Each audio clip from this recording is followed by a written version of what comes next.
Hi. The day I discovered Lisa's betrayal began like any other. I wasn't looking for trouble or harboring any suspicions. Life had become predictable, maybe even monotonous, but I found comfort in that. I woke up early, made breakfast for the kids, and kissed Lisa goodbye as she headed off to work. She looked tired, distracted. I assumed it was just the stress of her demanding job. Or perhaps, deep down, I had chosen not to see what was right in front of me. It all started with a misplaced phone. She had left it on the counter before running upstairs to grab her bag. I wasn't snooping, at least not intentionally. A message popped up, an innocuous name, one I didn't recognize, accompanied by a string of emojis and a flirty comment. My stomach churned in a way I couldn't ignore. I stared at the screen for what felt like an eternity before the lock screen dimmed and the phone went dark again. I put it down, my hands trembling, and didn't say a word when she returned to collect it. That's how it began. I'd always thought of myself as a trusting person.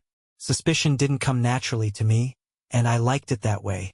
But once a seed of doubt is planted, it's impossible to unsee the signs. They were everywhere in retrospect. The late nights she claimed were spent at the office, the sudden attention to her appearance, the way she seemed to pull away when I reached for her hand. Still, I told myself it could all mean nothing. People change. Marriages go through phases. I convinced myself I was imagining things. I wasn't. I decided to investigate, not because I was ready to believe she was guilty, but because I needed to prove to myself that she wasn't. I started small, casually asking about her day in more detail than usual. Her answers were consistent but oddly mechanical. The spark that had once lit up her eyes when she spoke about work was gone. It was as if she were reciting lines from a script. I told myself it was just stress, but a part of me knew better. The next step felt more invasive, but the nagging feeling wouldn't let me rest. I began checking her social media profiles and noticed she had started posting less frequently. When she did, the photos were carefully curated, devoid of the candid moments we used to share. I found nothing incriminating, yet the absence of evidence didn't reassure me. If anything, it made me more determined to find the truth. One evening, while she was in the shower, I took a deep breath and picked up her phone. The lock screen required her passcode, and I froze. I'd never thought to learn it. I'd never needed to. But then, almost as if on cue, I remembered the date of our wedding anniversary. It worked. The screen unlocked, revealing a trove of messages, notifications, and photos. My heart raced as I scrolled through her conversations, searching for something, anything, that would either confirm my fears or put them to rest. And there it was. A name I didn't recognize, but the exchange was unmistakable. Flirty banter, plans to meet, and photos that left little to the imagination. My hands shook so violently that I nearly dropped the phone. I felt a wave of nausea and had to sit down. I'd always thought of myself as someone who would face betrayal with calm dignity. But in that moment, I felt anything but composed. My mind raced, trying to process the enormity of what I'd just uncovered. The days that followed were a blur. I couldn't bring myself to confront Lisa directly. Not yet. Instead, I began collecting evidence. I forwarded the incriminating messages to my own email, careful to cover my tracks. I took screenshots of her conversations and saved them in a folder labeled with something innocuous. It felt like a betrayal of my own to go behind her back like this, but I told myself it was necessary. I needed proof, not just for me but for what I intended to do next. My anger was tempered by a strange sense of calm as I formulated my plan. I wanted justice, not revenge. I wanted the truth to come out in a way that couldn't be denied or swept under the rug. Lisa had always valued her image. Her reputation among family and friends was of utmost importance to her. It was this vanity that I decided to use against her. I resolved to expose her at the upcoming family gathering, a celebration for her parents' wedding anniversary. It would be the perfect stage. I started small, gathering every piece of evidence I could find and organizing it meticulously. I collected receipts, tracked her location history, and even installed a tiny recorder in her car. Each discovery added to the weight pressing down on my chest, but it also strengthened my resolve. This wasn't just about me anymore. It was about reclaiming my dignity and ensuring she couldn't deny her actions when the time came. As the day of the gathering approached, I put on my mask of normalcy. I acted as if nothing had changed, though every interaction with Lisa felt like walking through a minefield. She didn't seem to suspect anything, and I wondered if she even noticed the distance between us. Perhaps she was too preoccupied with her affair to care. The thought was both infuriating and liberating. It made what I was about to do feel justified. The morning of the family gathering arrived, and I felt a strange sense of calm settle over me. It was the kind of calm that comes not from peace but from resolve, the knowledge that a decision has been made, a path set. I spent the early hours reviewing the evidence one last time, ensuring that every piece was perfectly arranged in the slideshow. I'd interwoven the damning screenshots with family photos, creating a seamless narrative that would make the betrayal all the more undeniable.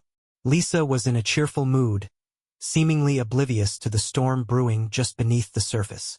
She hummed to herself as she prepared a dish for the potluck, occasionally asking me questions about the kids or the logistics of the evening. I answered in monosyllables, careful not to let my tone betray the churning emotions within me. If she noticed my curt responses, she didn't show it. Perhaps she was too preoccupied with maintaining her facade. As we drove to her parents' house, the kids chattered in the back seat, their laughter a bittersweet reminder of what I was about to destroy. I'd thought long and hard about whether to go through with my plan, knowing it would have consequences far beyond my marriage. But every time I hesitated, the image of Lisa and him together, so brazen, so intimate, flashed in my mind. The truth had to come out no matter the cost. The house was already bustling with activity when we arrived. Relatives and friends milled about, their voices mingling with the clinking of glasses and the faint strains of music playing from the living room. Lisa's parents greeted us warmly, her mother pulling me into a hug and thanking me for helping with the slideshow. "You're always so thoughtful," she said, her eyes shining with genuine affection. The irony of her words stung, but I forced a smile and nodded, unable to bring myself to speak. Throughout the evening, I watched Lisa from a distance, studying her every move. She was in her element, laughing and chatting with relatives, her charm on full display. To anyone else, she seemed the picture of a devoted wife and mother. But I knew better. I'd seen the texts, the photos, the plans they'd made. Every laugh, every smile felt like a mockery of the life we'd built together, a life she had so casually discarded. Finally, the moment arrived. Lisa's father clinked his glass to get everyone's attention, his face alight with pride and joy. He thanked everyone for coming, for celebrating this milestone with them. Then he gestured to me, asking if I'd start the slideshow. My heart pounded in my chest as I stood and made my way to the front of the room, the USB drive clutched tightly in my hand. This was it. There was no turning back now. The projector flickered to life, casting a warm glow on the wall. The first few slides were innocuous, filled with cherished family memories. Laughter filled the room as photos of holidays, vacations, and childhood milestones appeared one after another. I saw Lisa smiling in the crowd, her expression relaxed and unguarded. It was almost enough to make me hesitate. Almost. Then the tone shifted. A screenshot of a text exchange appeared on the screen, the words stark and unmistakable. The room fell silent, the laughter dying in an instant. Murmurs rippled through the crowd as the next slide appeared. A photo of Lisa and him, their faces close, their smiles intimate. Gasps punctuated the air, followed by sharp intakes of breath and whispered questions. I didn't look at Lisa. I couldn't. My eyes were fixed on the screen, on the truth I had laid bare for everyone to see. The slideshow continued, each image more damning than the last. Lisa's name was on every text, her face in every photo. There was no denying it, no room for excuses or explanations. The room erupted into chaos. Her mother's anguished voice cut through the din, demanding to know what was happening. Her father stood frozen, his expression a mixture of shock and disbelief. Relatives turned to each other, their faces etched with confusion and betrayal. And Lisa? She sat motionless, her face ashen, her eyes wide with a mixture of horror and pleading. For a moment, I thought she might speak, might try to explain herself. But she didn't. She just sat there, silent and still, as the weight of her actions came crashing down around her. When the final slide faded to black, I turned to the room, my voice steady but cold. I explained what I'd discovered, how long I'd known, and why I'd chosen to reveal it this way. I kept my words brief, factual. There was no need for embellishment. The evidence spoke for itself. As I finished, I looked at Lisa one last time. Her eyes met mine, filled with tears and something else I couldn't quite place. Regret, perhaps, or shame. It didn't matter. The damage was done. Without another word, I walked out of the room, the stunned silence of the crowd following me like a shadow. Outside, the cool night air hit my face, a welcome contrast to the suffocating heat of the house. I took a deep breath, my hands trembling as I fumbled for my car keys. It was over. The truth was out, and there was no undoing it now. As I drove away, I felt a strange mixture of relief and emptiness. I'd accomplished what I'd set out to do, but it hadn't brought me the satisfaction I'd imagined. Instead, there was a profound sense of loss, a mourning for the life we'd once shared and the future we would never have. The road stretched out before me, dark and uncertain, but for the first time in weeks, I felt like I could breathe. Driving into the night, I felt a gnawing emptiness that refused to abate. The act of exposing Lisa had been a culmination of sleepless nights and relentless resolve. Yet it didn't bring the closure I had expected. My hands gripped the steering wheel, knuckles pale against the faint glow of the dashboard. As I replayed the scenes from the gathering in my mind, the shocked faces, the gasps, Lisa's ashen expression. It all felt surreal, like a nightmare from which I couldn't wake. I found myself pulling into a parking lot, a nameless diner lit by a flickering neon sign. The clock on my dashboard read 11:47 p.m. The world outside was quiet, save for the distant hum of traffic and the occasional gust of wind. Inside, the diner was sparsely populated. A couple sat in a booth by the window, speaking in low tones. A trucker nursed a coffee at the counter, his cap pulled low over his face. I slid into a booth at the back, my reflection in the greasy window barely recognizable. The waitress approached, her face weary but kind. I ordered coffee, black, and she brought it without a word. The bitterness of the brew mirrored the churning turmoil within me. I sat there for what felt like hours, staring into the cup, the events of the evening playing on an endless loop in my mind. The realization that my life had irrevocably changed settled over me like a heavy fog. The question that haunted me most was, what now? Exposing Lisa had been my singular focus for weeks, an anchor that had kept me from drifting into despair. Now that it was done, I felt unmoored. The path forward was shrouded in uncertainty, every step weighed down by the rubble of a life I no longer recognized. As the clock struck midnight, I pulled out my phone and scrolled through my contacts. My thumb hovered over the name of an old friend, someone I hadn't spoken to in years. We drifted apart after college, our lives taking us in different directions, but he had always been a voice of reason during times of crisis. On impulse, I hit call. The line rang twice before his familiar voice answered, tinged with surprise and a hint of concern. We spoke for hours, my words spilling out in a torrent as I recounted everything. He listened without interruption, his occasional murmurs of understanding grounding me in a way I hadn't felt in weeks. By the time we hung up, the first light of dawn was creeping over the horizon. The conversation hadn't solved anything, but it had eased the suffocating weight on my chest, if only slightly. I drove home as the city began to stir, the streets slowly filling with the rhythm of a new day. The house was silent when I arrived, the kids still asleep, their innocence untouched by the chaos that had unfolded the night before. Lisa wasn't home.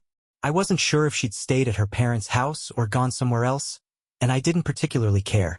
The thought of facing her filled me with a mixture of dread and anger, but it was a confrontation that couldn't be avoided forever. I showered, the scalding water a feeble attempt to wash away the residue of the night. As I stood there, the steam curling around me, I resolved to start taking steps to rebuild. It wouldn't be easy, and it wouldn't happen overnight, but I owed it to myself and to my kids to try. The life I had envisioned with Lisa was gone, but perhaps there was a different future waiting, one I couldn't yet see. The first step was reaching out to a lawyer. I'd done some preliminary research in the days leading up to the gathering, but now it was time to act. I made the call later that morning, setting up a consultation for the following week. The process of untangling our lives would be messy and painful, but it was necessary. Lisa had made her choices, and now it was time for me to make mine. The second step was speaking to the kids. They deserved honesty, albeit in a form they could understand. I spent the rest of the day preparing myself for that conversation, rehearsing the words in my mind. How do you explain to young children that the foundation of their family has been shattered? There were no easy answers, no perfect way to soften the blow. All I could do was tell the truth and assure them that I would always be there for them, no matter what. By the time evening fell, I felt a sliver of clarity. The road ahead was daunting, but it was a road nonetheless. I didn't know where it would lead, but for the first time in weeks, I felt like I was moving forward instead of standing still. The events of the night before would haunt me for a long time, but they didn't define me. I was more than the betrayal I'd endured, more than the anger and pain that had consumed me. As I tucked the kids into bed that night, their sleepy smiles a balm to my wounded heart, I made a silent promise to them and to myself. We would get through this, together, and one day, when the scars had faded and the pain was a distant memory, we would find happiness again. It wouldn't be the life I'd planned, but it would be ours. The days that followed were a mixture of mechanical routine and raw emotion. Each morning, I went through the motions of normalcy, making breakfast, helping the kids with school, tidying up the house. These small tasks grounded me, offering a fragile sense of control amidst the upheaval. But beneath the surface, a maelstrom of thoughts churned, leaving me feeling like a hollow shell of myself. Lisa's absence was noticeable. She hadn't returned home since the gathering, and I hadn't heard from her either. Part of me was relieved. I needed the space, the time to process everything without the added complication of her presence.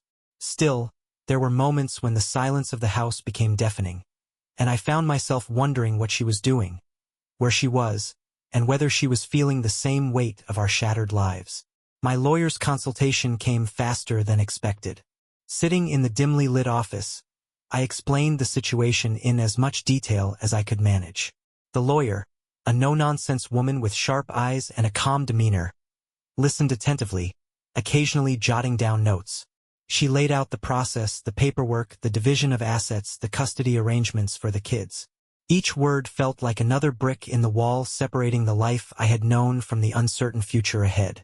I signed the initial documents with trembling hands, aware that this was the first step in formally closing the door on our marriage. Afterward, I drove aimlessly for a while, unable to return home just yet.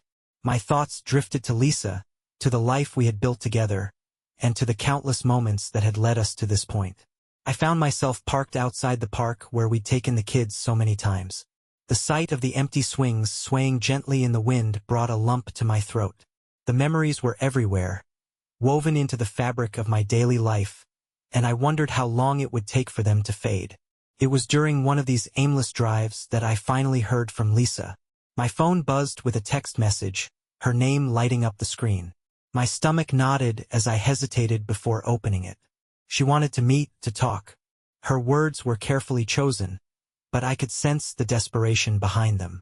I agreed, setting the meeting at a neutral location, a coffee shop we'd rarely visited, not wanting to risk another emotional confrontation at home. The day of our meeting, I arrived early, the air thick with tension. The shop was quiet, the low hum of conversation and clinking coffee cups creating a soothing backdrop. When Lisa walked in, she looked like a shadow of herself. Her usual poise was gone, replaced by an air of fragility that was both unsettling and unfamiliar. She spotted me and approached hesitantly, her eyes darting nervously around the room. We sat across from each other, the table between us feeling like an insurmountable barrier.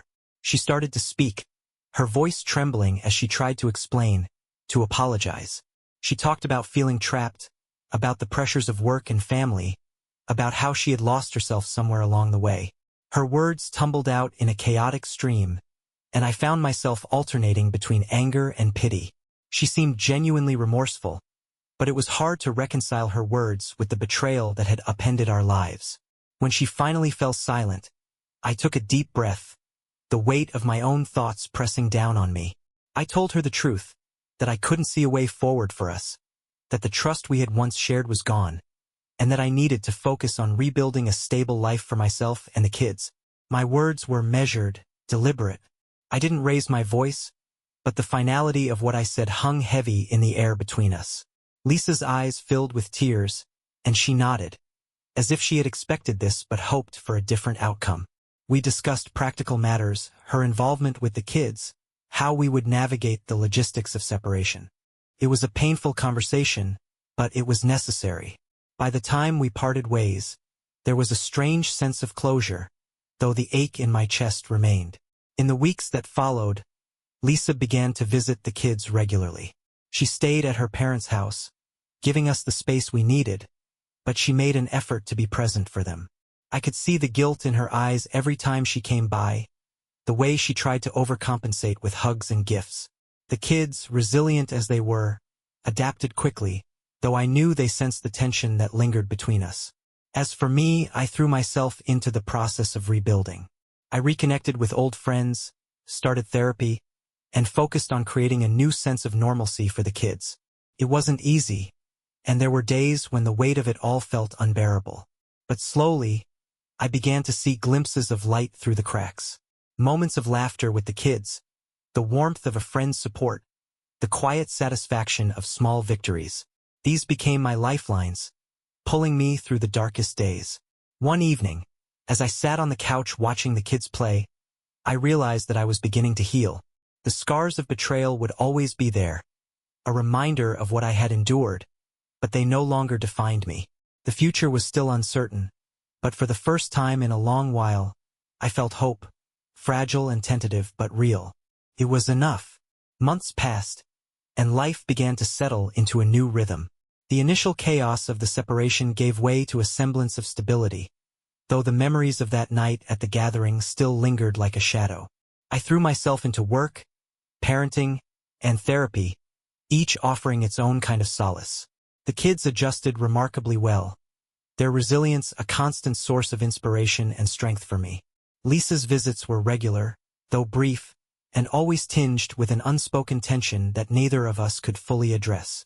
It was during one of these quiet weeks that I received an unexpected email. The sender's name was unfamiliar, but the subject line, "You deserve to know," immediately caught my attention. My heart pounded as I hesitated, my cursor hovering over the message. Finally, I clicked, the screen filling with a wall of text that would unravel yet another layer of betrayal.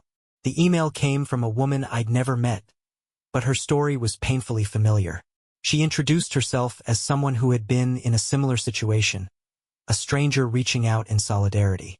But what followed was a revelation that shook me to my core. She claimed to know the man Lisa had been involved with, detailing his pattern of deceit and manipulation. According to her, Lisa wasn't his first affair, nor was she likely to be his last. The words were accompanied by screenshots of messages. Messages between Lisa and this man, messages between him and other women. It was a sordid web of lies that extended far beyond what I had already uncovered. I sat there, staring at the screen, a mixture of anger and disbelief coursing through me.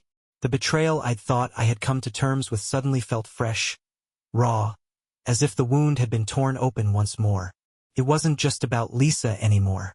It was about the lies, the manipulation, the way this man had inserted himself into our lives and left destruction in his wake. For days, I wrestled with what to do. Part of me wanted to confront Lisa, to throw the new evidence in her face and demand answers. But another part of me, the part that had grown weary of conflict, wondered if it even mattered. Our marriage was over, the trust irrevocably shattered. What more could I possibly gain from dragging this into the light? In the end, I decided to focus on what truly mattered, myself and my children.